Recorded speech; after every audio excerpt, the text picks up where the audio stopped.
Assalamualaikum sahabat Zulu. Jumat 18 Oktober 2024.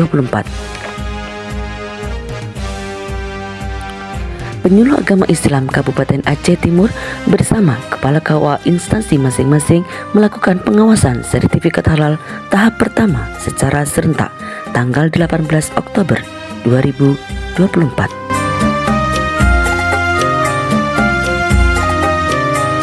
Acara gerakan pengawasan sertifikat halal serentak dilaksanakan berdasarkan Surat Edaran BPJH Badan Penyelenggara Jaminan Produk Halal Kementerian Agama Republik Indonesia.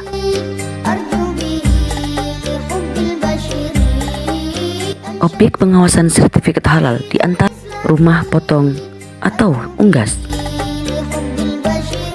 restoran, rumah makan atau resto hotel, produk makanan dan minuman dalam kemasan yang beredar di pasar modern atau tradisional. Adapun target minimal jumlah objek yang didatangi, pendataan kepemilikan RPH minimal 2 restoran dan produk makanan dan minuman dalam kemasan minimal 10 produk. Untuk kabupaten atau kota tidak terdapat RPH yang bersumber sertifikat halal, maka objek pengawasan adalah minimal 3 restoran atau rumah makan, resto hotel berskala menengah atau besar,